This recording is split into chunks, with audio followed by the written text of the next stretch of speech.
Broadcasting live from the Business RadioX studios in Denver, Colorado, it's time for Franchise Bible Coach Radio.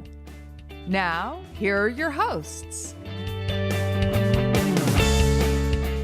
Hi, everybody, and welcome to Franchise Bible Coach Radio with Rick and Rob. I'm Rob Ganley. My co-host, Rick Grossman, isn't here today. I'm going to step in for him, but we have a great guest today, and I want to go ahead and introduce Scott Marr from Koala Insulation, the CEO and founder. But before I introduce Scott, I'm going to go ahead and thank our sponsor. First up is Franchise Bible Coach. In the Fight for Your Franchise Challenge. So I encourage you to go to franchisebiblecoach.com. Check that out. There's no cost to subscribe to a 90-day coaching program. We encourage you to do that if you're a franchisor or a franchisee. Also want to thank SEO Samba. They're the inventors of the franchise marketing operating system. It's first of its kind. We want to thank them. They're a two-time award-winning a top supplier of Entrepreneur Magazine. So with that being said, I'd like to welcome Scott to the program. How you doing today, Scott? Doing really well. How about you? I'm doing great. Fantastic. Thank you so much. And so as we get started, I wanted to, I know our listeners are probably wondering, so tell us a little bit about your brand, how you got started, what's the why behind your brand? Sure. So I had another mobile concept that I started when I was 15 years old and scaled that brand nationally through franchising, and recently sold that business back in 2018. And before I sold it, though, I decided that I wanted to, what was going to be my second business in my career. And I have a long history in mobile businesses and what I like to call people, tools, and trucks. And so had to, learned a lot about the insulation business, and really this had to check a few boxes for me. Ultimately, it had to be mobile, of course. It had to be service, and I really wanted a business that I could feel good about. So the feel good, do well. So a business that would really allow us to feel good about what we were doing. And so the insulation business really checked those boxes for us. And ultimately we decided that, that Koala was going to be the next business that, that we pursued, to scale nationally. So, yeah. So that's kind of the why. Gotcha. Very cool. So when you focus on the word mobile, right, I think that's a very unique part of the concept and the business model. Can you share a little more for the listeners with that, how that kind of contrast with what wouldn't be mobile? Yeah. So, I mean, to me, it's like, think about like comparing. So if you're looking at a franchise concept, so compare a quick serve restaurant or say a gym, if you will, to, any other mobile service. So home services, essentially any business where you're going to your customer's place of business to provide the service. That to me is mobile. And so, and particularly with me, it's about, like I say, people, tools, and trucks. So it's a matter of putting a trained technician along with the appropriate equipment into a rig, if you will, and then sending them on their way to provide the service. Gotcha. And so in terms of servicing your customers, how do you approach the service side of it? I mean, what exactly are you doing from the insulation side of the house? Is it commercial, residential? Is there various things that you're doing to serve your customers? Yeah, so I mean, we work with all different types of customers. So we work with both B2C and B2B. Typically, currently about 80% of the business is made up of B2C. So we're selling directly to the homeowner. We're going in and we're doing what's called a retrofit, or more commonly referred to as a renovation. So we're going to go into the home, we remove the insulation that's there, and then we install new insulation. On the commercial side, we do the same thing. We work with both renovation and retrofits as well as new construction. We work with new construction as well on the residential side. We do a lot of that as well. So on the commercial side, we work directly with owner builders and we also work with general contractors, and then also strategic partners. So we have a lot of referral partners that we work with. So real estate agents, real estate brokers, and then general contractors and HVAC companies, plumbers, roofers, people that are in the trade, but they're not necessarily, they're all around insulation, but they're not in insulation directly.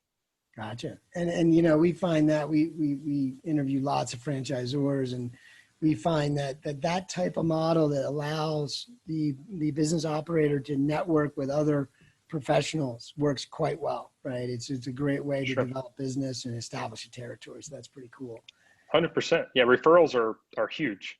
Exactly. We often talk, and I'm a marketer by trade. I'm a technology and a marketing guy, but we often talk to clients about the idea of building, you know, one relationship that will continue to be a relationship over and over versus a one-off, right? Doing it direct to the consumer. So it's a nice facet to the business model to have that opportunity, right? Absolutely. And that's one thing that you mentioned there. I want to just kind of hone in on a little bit. So something that we haven't found that other insulation companies are doing as it relates to recurring revenue.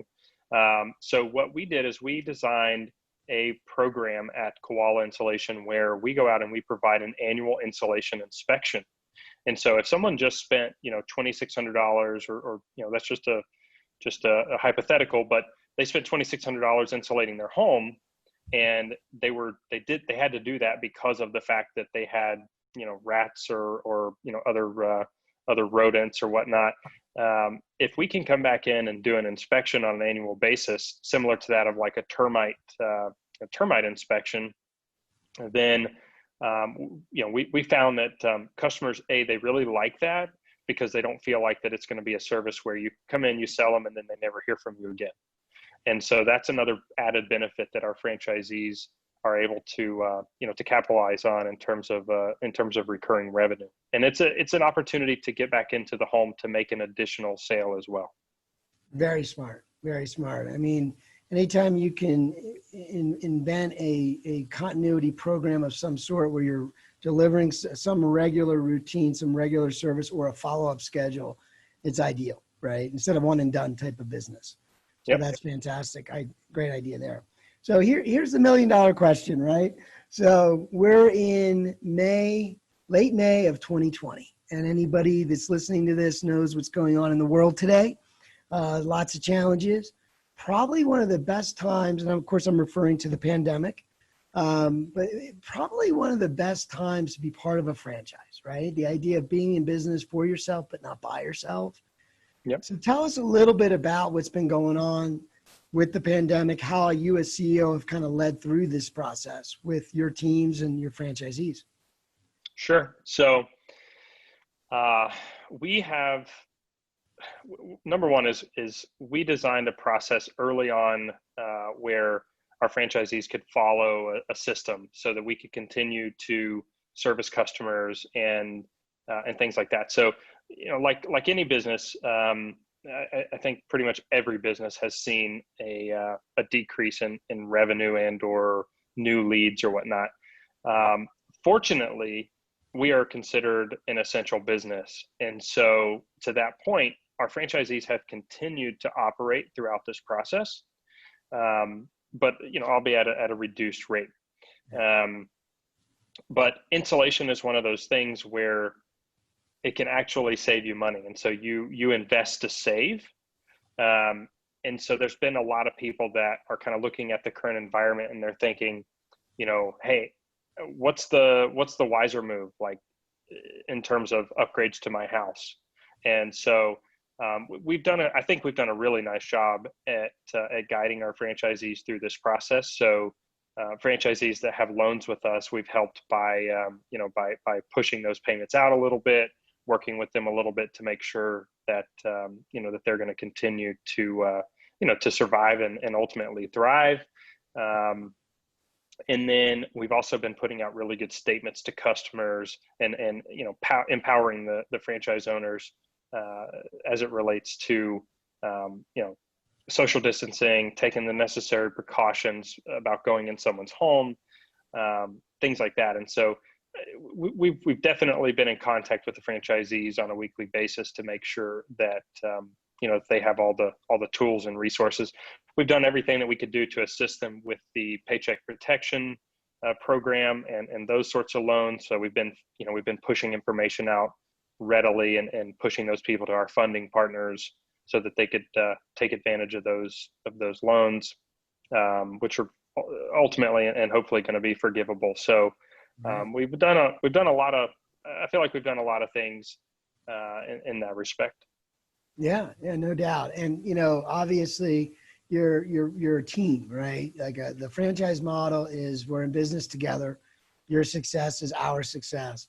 I mean, you just rattled off a few things there, but it was clear like you've got marketing support in there, financial support in there, communication, morale building, encouragement. You know what I mean? This is what we all need, right?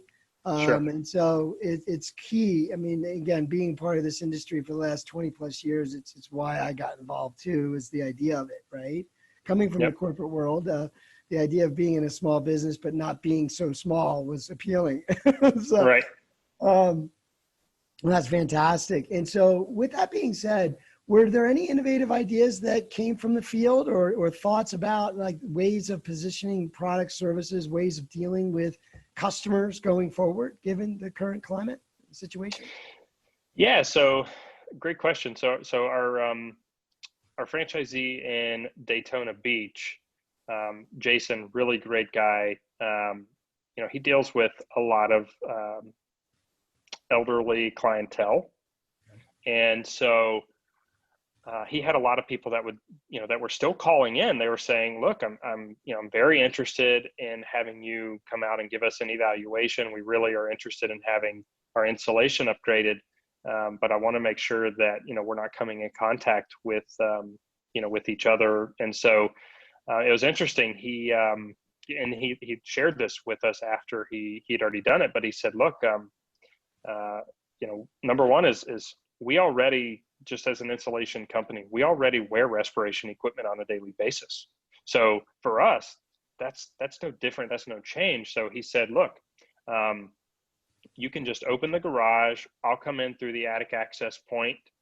I'll do the evaluation. I'll call you from the driveway. I'll share the before and after photos with you. We can talk about exactly what it is you want. And then we can, we can decide on which installation is best for you. And so fortunately for us, most attic access points in homes are in the garage. And so we're able to still go out, provide the estimate, and we're able to then come back in and do the installation without ever coming in contact with the customer. They can just leave the check, in the mailbox or something of the like. So that was, a really good idea. And so he shared that with us, and then we ultimately rolled it out to the other locations.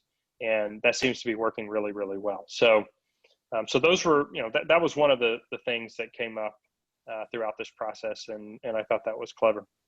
Yeah, no doubt. And, I love asking some of these questions because, as I said, we're talking a lot about this topic now, and it's just showing the franchise model operating, you know what I mean? Like there's two-way. So it's like not being in business, for yourself, but not by yourself. Is obviously the franchisor, the franchise brand, yourself, Scott, you're obviously providing a lot of value and supporting the network. But the greatest thing about it is they're providing input back to you, right? And everybody gets to share in that. So it's like a big network, a mastermind, if you will. And so fantastic that it goes both ways, and love to hear those stories.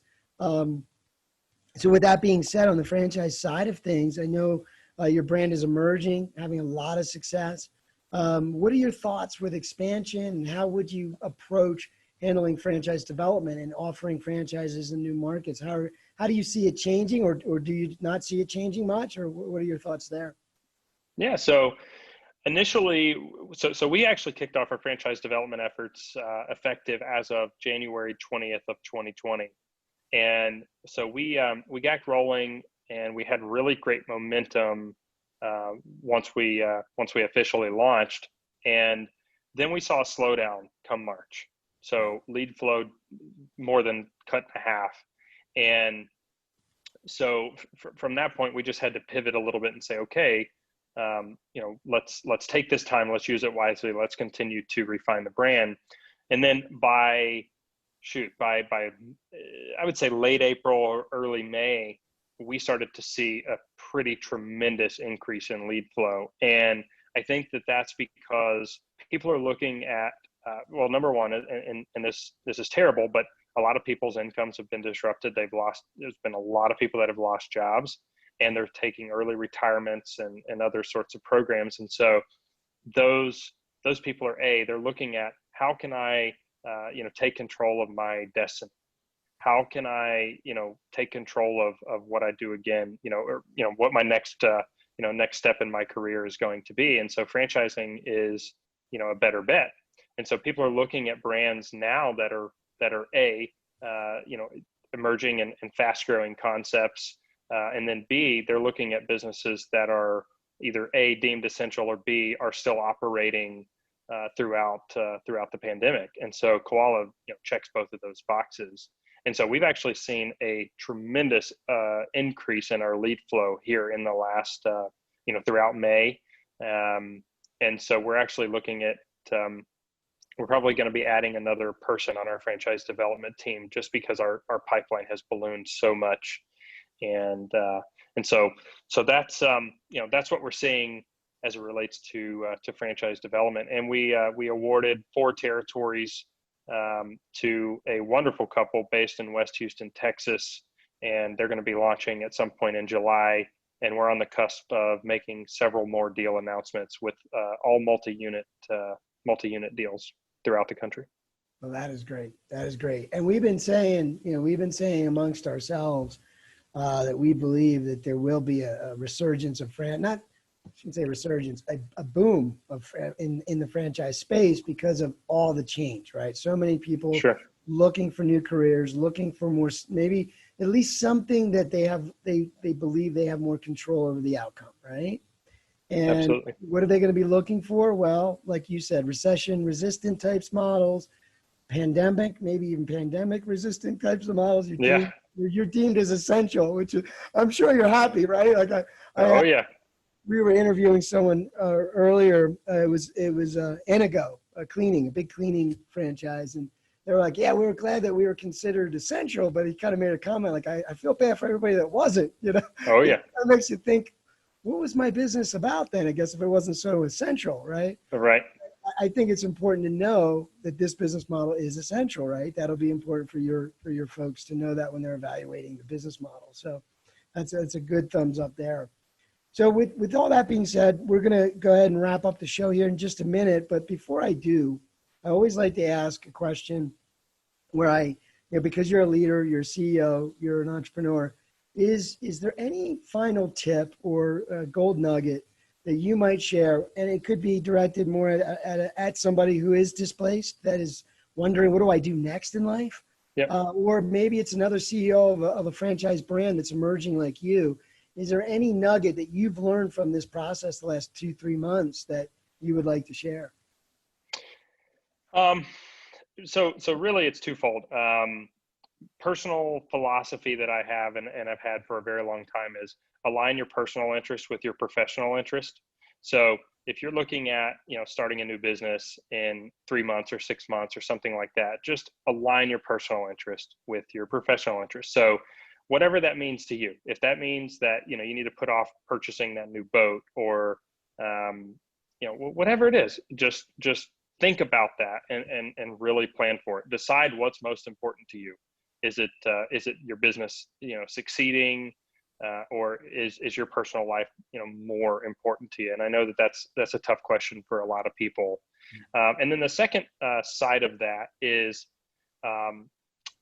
the staying power of mobile.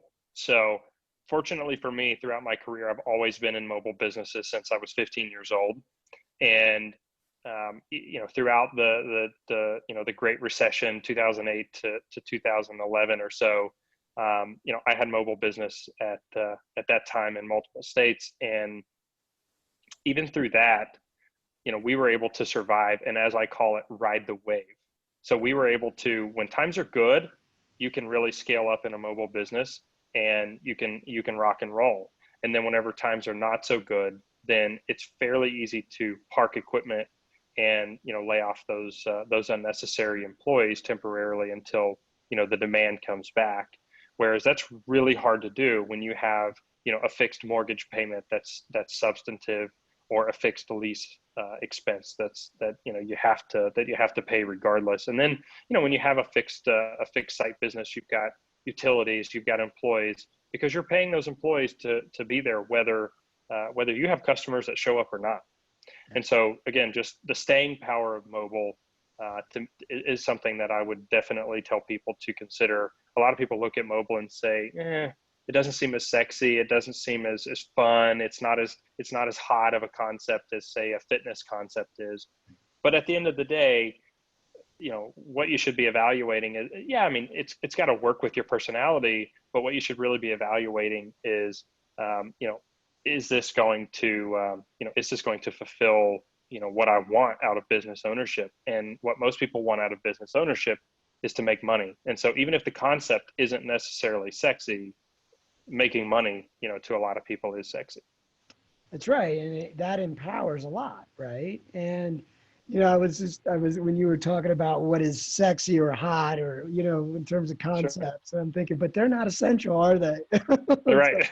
Right now, it's not so positive, but no, that's a good point. And that's a lot of what we talk about when we're coaching folks to look at franchise brands is, some of the things you've been hitting on, right? Is the things you don't always zero in on, but that will actually matter to you later in terms of your success and your ability to impact your community and the people that you work with, right?